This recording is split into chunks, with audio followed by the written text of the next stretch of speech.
America ने उनके स्कूलों के ऊपर और हॉस्पिटल्स के ऊपर हमला किया, उनके पुल तोड़ दिए गए। बट उसी वक्त ईरान ने बहुत बड़ा हमला कर दिया उनके F-35 जहाज के ऊपर, जिसको सेकंड टाइम नीचे गिरा दिया गया है, जिसको अमेरिका बहुत बड़े लेवल के ऊपर शक्तिशाली अपना हथियार मानता है, क्योंकि उसका ये कहना है कि भाई इसको कोई भी नहीं पकड़ सकता, ये बाज की तरह निकल जाता है, जो बिल्कुल भी रडार में नहीं आता दुनिया की किसी में। बट ईरान ने सेकंड टाइम उस जहाज को भून दिया है तंदूर की तरह। जैसे तंदूर के ऊपर एक रोटी रखी जाती है ना, वो बुन जाती है, सेम वैसा ही हमें देखने को मिला माहौल अभी ईरान के अंदर। नमस्ते दोस्तों, जय हिंद। दुनिया के नक्शे पर ऐसी जंग छिड़ गई है जिसे सुपर पावर अमेरिका की नींद उड़ा कर रख दी है। जिस F-35 लड़ाकू विमान को अमेरिका अजय कहता था, मतलब बहुत ज़्यादा पावरफुल कहता था, बहुत ज़्यादा निडर कहता था, जिसको कोई भी पकड़ नहीं सकता, दावा की ईरान ने उसको मिट्टी में मिला दिया है। और ये एक बार नहीं हुआ बल्कि दूसरी बार हमें ये चीज़ देख। क्या सच में ईरान ने अमेरिका के 900 करोड़ के विमान को तंदूर के ऊपर रखकर भून दिया है, मतलब उसको खत्म कर दिया है? और इसके बदले में अमेरिका ईरान के पुलों और अस्पतालों के ऊपर निशाना क्यों बना रहा है? आज की इस वीडियो में हम पूरी इन्वेस्टिगेशन रिपोर्ट का पर्दाफाश करेंगे और वीडियो के अंत तक बने रहिए, क्योंकि मामला बहुत सिर्फ मिसाइलों का नहीं रहा बल्कि पूरी दुनिया की अर्थव्यवस्था का हो चुका है। अब महंगाई कितनी बढ़ सकती है, क्या कुछ हमें देखने को मिल सकता है, उन सब मुद्दों के ऊपर भी हम आज बात करें। दोस्तों, सोशल मीडिया का जमाना है और ईरान ने अपने सोशल मीडिया के ऊपर दिखाया है कैसे अमेरिका के अंदर बड़ी बड़ी सिटीज के अंदर बहुत बड़े लेवल के ऊपर खल मची हुई है, लोगों के अंदर बहुत ज्यादा बड़ा डर है। इन तस्वीरों में अमेरिका का सबसे आधुनिक फाइटर जेट F-35 मलबे के ढेर में तब्दील नजर आ रहा है। ईरान का दावा है कि सैटेलाइट ईरान ने आसमान में उन्हें शुद्ध शिकारी बना दिया, मतलब शिकार आसमान के अंदर उड़ रहा था, उन्होंने अपने हथियारों को यूज किया और उसको नीचे गिरा दिया। और आज वो मलबा या फिर वो जहाज या फिर वो शिकारी जो बनाया गया था उस जहाज में बैठा, वो किसके पास है? वो ईरान के पास। हैरानी की बात तो यह है कि अब जो ईरान है बड़ी बड़ी अनाउंसमेंट करता नजर आ रहा है, उसका कहना है कि हम पायलट्स को पकड़ेंगे। और यहाँ पर सबसे बड़ी जो F-35 को कंपनीज क्रिएट करती हैं, जहाज को जो बनाती हैं, जो बड़ा बड़ा दावा करती हैं कि ये जहाज तो एक बाज की तरह निकल जाता है, आंख झपकते ही ये गायब हो जाता है रडार से। बट आज वो बड़ी बड़ी कंपनियां का जो फ्यूचर है वो खतरे में हमें नजर आ रहा है। तो अमेरिका का जो दबदबा है वो भी इसके साथ खतरे में आएगा, क्योंकि अमेरिका बड़ा दावा किसके ऊपर करता है? वो करता है इन कंपनीज के ऊपर। और इन कंपनीज को बनाता कौन है?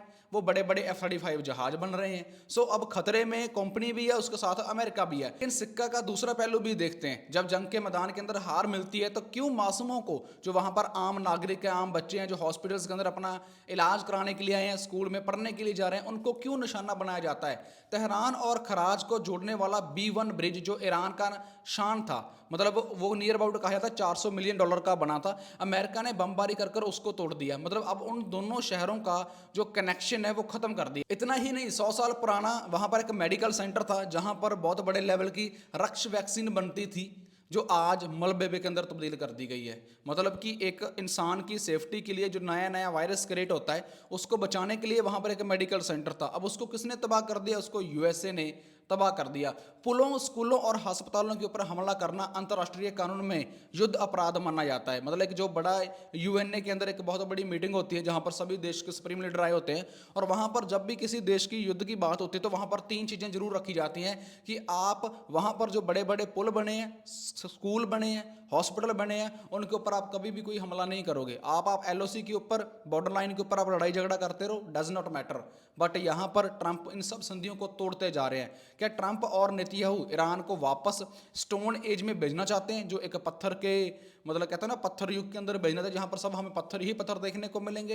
ईरान के अंतर्राष्ट्रीय का कहना है कि आप हमारे पुल तोड़ सकते हैं लेकिन हमारा हौसला नहीं। सबसे बड़ी चीज तो यही है।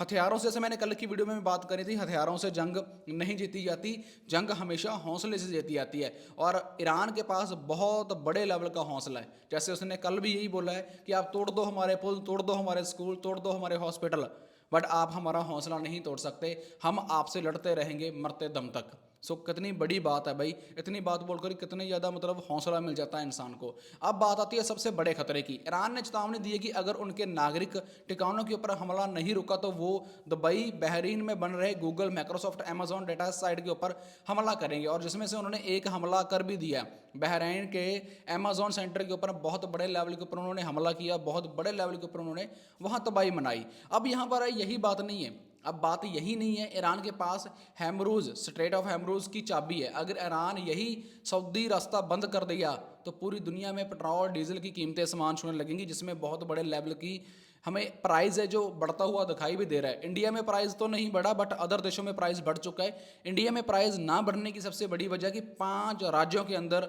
इलेक्शन होने वाले हैं इसी महीने, जिसकी वजह से प्राइस नहीं बढ़ रहा। जिस दिन ये इलेक्शन हो गए प्राइस 10, 12, 15, 20 रुपए बढ़ जाएगा, इस चीज़ की मैं गारंटी देता हूँ। क्या भारत जैसे देश महंगाई की मार झेल पाएंगे? अब यहाँ पर 80-90 करोड़ 5 केजी राशन लेने के लिए लाइन में लगे रहते हैं, पर आपको क्या लगता है कि वो लोग अब जो महंगाई बढ़ जाएगी पेट्रोल अपने बाइक में डलवा पाएंगे? पाकिस्तान वाला हाल हो जाएगा, जहाँ पर लोग रोते हैं, लोग चोरियाँ करते हैं, लोग मर्डर करते हैं, बंदूक की नोक के ऊपर वहाँ पर लोगों से पैसा छीन लिया जाता है, उनके मोबाइल छीन लिए जाते हैं, उन्होंने जो गोल्ड पहना होता है वो छीन लिया जाता है। सेम वैसे ही हालात अब भारत में होंगे। मतलब अब पाकिस्तान 2 अब भारत भी बनेगा, जो बड़ा बड़ा दावा करता है कि हम तो भाई 140 करोड़ की आबादी है, हम तो गरीब नहीं है, हम बहुत पावरफुल हैं, बहुत शक्तिशाली है। बट ये शक्तिशाली को ख़त्म कौन करता जा रहा है? हमारी सरकार करती जा रही है। अब इसका कंक्लूजन क्या निकलता है? अब इसका सबसे बड़ी चीज़ है, इसका सट्टा क्या निकल कर आता है लोगों के सामने? क्या दोस्तों युद्ध कभी किसी मसले का हल है? मुझे तो नहीं लगता कि युद्ध कोई मसले का हल है। अगर तुम उनके हॉस्पिटल, स्कूल टारगेट कर रहे हो, वहाँ पर मासूम बच्चे पढ़ने जा रहे हैं, वहाँ पर एक बुजुर्ग या फिर एक जवान अपनी बीमारी का इलाज करने के लिए जा रहा है, बट तुम वहाँ पर मजाइल ठोक रहे हो। ये बददुआएं नहीं लगेंगी उन लोगों को तो क्या लगेगा? एक तरफ अमेरिका की तकनीक है और दूसरी तरफ ईरान की जिद है। आपको क्या लगता है कि अमेरिका, इजराइल जो बहुत बड़े लेवल के ईरान की बुनियादी ढांचे की तबाह कर रहे हैं ताकि उसे घुटने टेकने पर मजबूर कर दिए जाए? ये ईरान का पलटावार तीसरे विश्व युद्ध की आहट पर खड़ा है। अब सबसे बड़ी चीज़ है कि तीसरा विश्व युद्ध तो होकर रहेगा। जिस इंसान ने 40 फैमिली मेंबर अपने खो दिए ईरान ने, तो अब वो पीछे हटने वाला तो है नहीं है। अगर वो पीछे हटता भी है तो वहाँ की फौज पीछे हटने वाली नहीं है।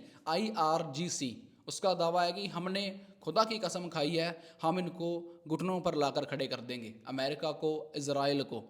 अब सोचकर देखिए, सुप्रीम लीडर अगर नॉर्मल होते हैं तो वहाँ की फ़ौज है जो वो नॉर्मल नहीं होती। अगर फ़ौज नॉर्मल होती तो सुप्रीम लीडर नॉर्मल नहीं होते, क्योंकि नुकसान बहुत बड़े लेवल के ऊपर हमें वहाँ पर देखने को मिला है। सो आप भी अपनी राय कमेंट बॉक्स में जरूर दें। अगर आपको ये जानकारी अच्छी लगी, वीडियो को लाइक करें, शेयर करें, चैनल को सब्सक्राइब करें, ताकि हम आपके लिए और भी बड़ी बड़ी अपडेट्स लेकर आते रहें, क्योंकि हम गोदी मीडिया नहीं है। सो सच की आवाज़ ही आपके पास लेकर आएंगे, जो सच है। सो देखना, ना देखना, लाइक करना, शेयर करना, कमेंट करना, ये आपकी जिम्मेदारी बनती है। बहुत बहुत धन्यवाद।